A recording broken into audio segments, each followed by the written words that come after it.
And today we're talking about social media influencing. And on the show today, we have LinkedIn/corporate communication strategist in person of Oluwadamilola Ayinde. Yoruba. What would you define as social media influencing? Basically, social media influencing is simply the ability to ensure people get to know your products or services using social media because of who you are. So basically, it's just about you, social media as a medium, in terms of publicity to getting it done, whether it's a product or service. So that's it. Talking about social media influencing, I feel it's becoming something that is more like a career. Yes. You know, because now most people just tell you, what is your job description? What are you doing? And I'm a social media influencer. And I'm like, okay, when did that become a career? So when you say someone is a social media influencer, what are the job descriptions of that person? Okay, so generally, I don't really believe that all you do is social media influence. I feel that you should understand a little bit of digital marketing before you transit to becoming a social media influencer. Okay. Because generally, some social media influencers use digital marketing tools. However, social media influencing all started with more of celebrity endorsements and influencing, right? Yes. But nowadays, it's a combination of that and also people who have strengths in social media marketing. And also popularity. So it's, how do I put it like this? You actually need to know that it's started from somewhere and it's now spread based on how the trends have actually gone, basically. So to answer your question, description. What was the question again? Sorry. Job description of a social media influencer. So there's no particular job description for a social media influencer. Okay. The most important thing is getting a product or service out there. And as a company or a brand, you need to choose your influencer well. That's where niche marketing comes in. Yes. Niche marketing. So some people are generic influencers. Some are influencers for Instagram. Yeah. Some are influencers for Facebook, Twitter, LinkedIn, or YouTube. It all depends on your content and your crowd. What kind of service, what kind of content, service, product, or anything does social media influencing and marketing patronize? Like, what kind of thing would I say I should market through social media influencing?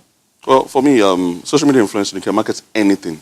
You can market the good, the bad, and the ugly. It's just about how you sell. In PR, they'll say PR people can spin anything, right? It's how you package that product. It's how you connect to that product, how you communicate that product, how you now convert, with the cash, right? You can sell anything.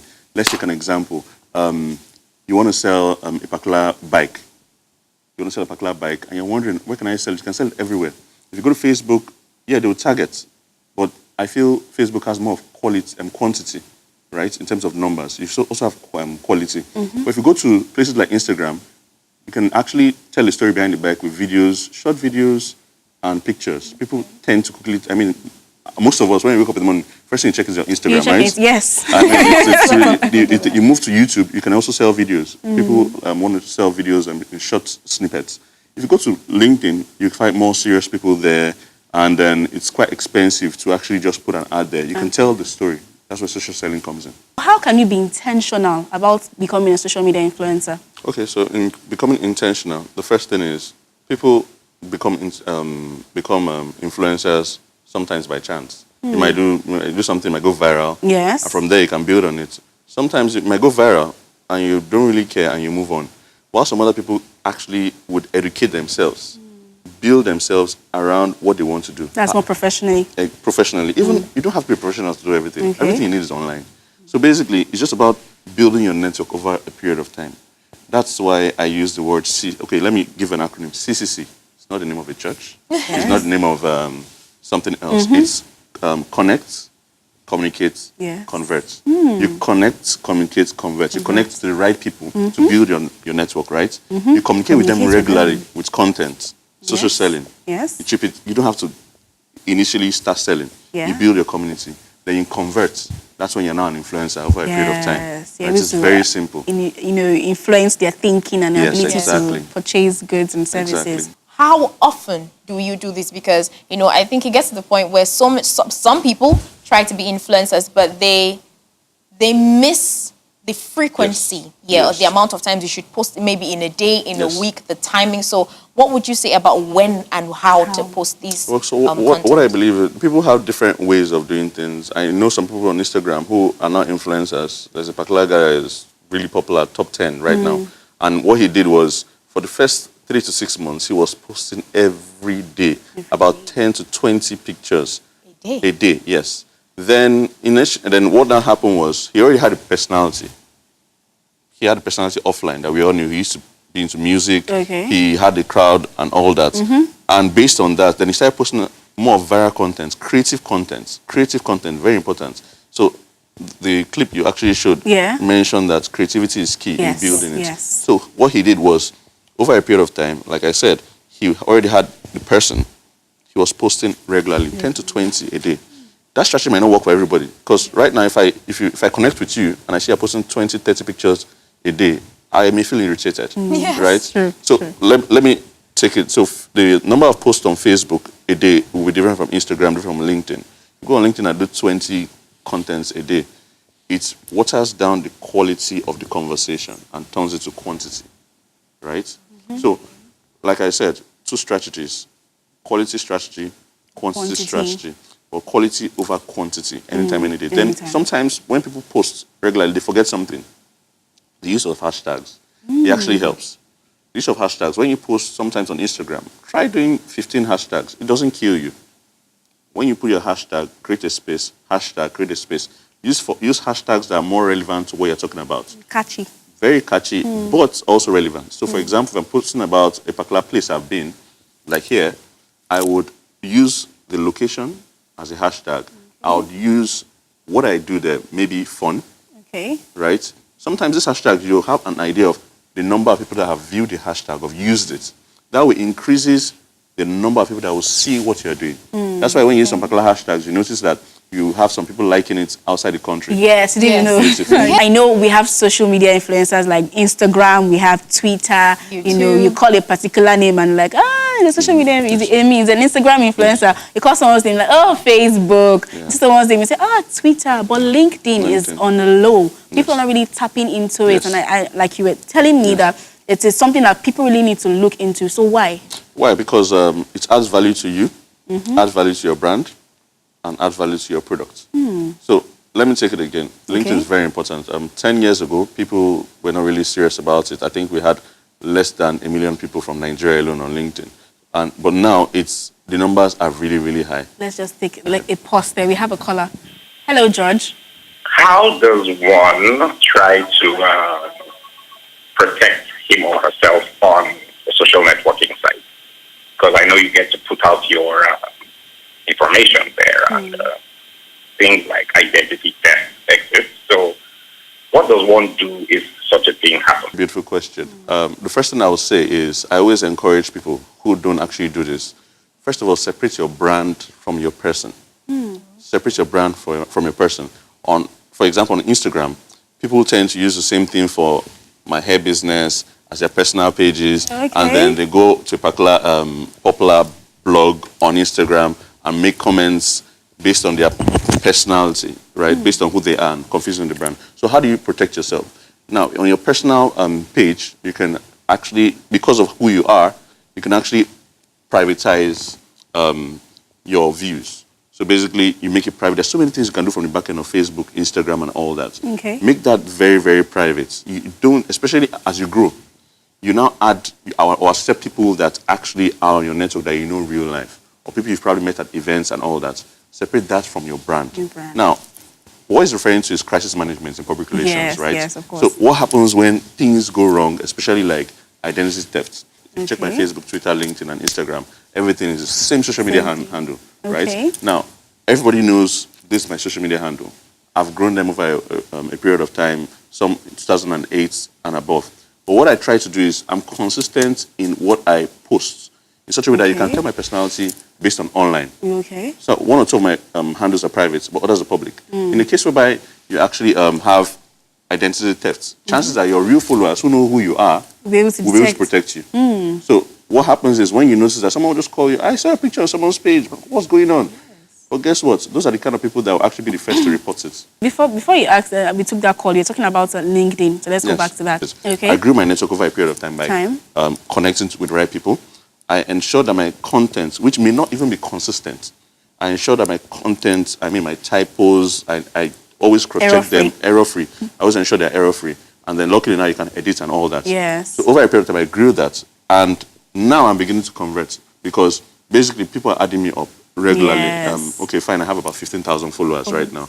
But what is happening is that I'm ensuring that the quality of my network is still up there. There are a lot of fraudulent people everywhere, even on LinkedIn and all that. But what I've done in such a way is that now I'm following the right people, the right quality of people. So every time I post as an influencer, the few times, I tend to comment on things that are trending. Okay. The brand just rebranded, blah, blah, blah, comment on that. Trying to keep it fresh. Exactly. But like I said, if it's a business, you're out there on LinkedIn, because of the quality of the people that are there, people don't want to lie about their personalities, about their CVs and all that. So people want to be real there. You have very few people that are in fact fake and all that, or fraudulent people. But because of the quality of LinkedIn compared to the others, compared to being real, in terms of being real, you tend to get more quality conversations. That's why LinkedIn actually has one of the most expensive cost of adverts compared to the others. To know what they're doing. So whether it's a product, service, LinkedIn is the place to be. People are just beginning to take it seriously. What kind of content is featured on LinkedIn, or should we put more on LinkedIn? Okay. Just add to that, like a one-on-one, lesson 101, lesson 101 on social media, LinkedIn influencing. But we have a caller, sorry. Hello? Hi, good morning. Good morning. Morning. Good morning.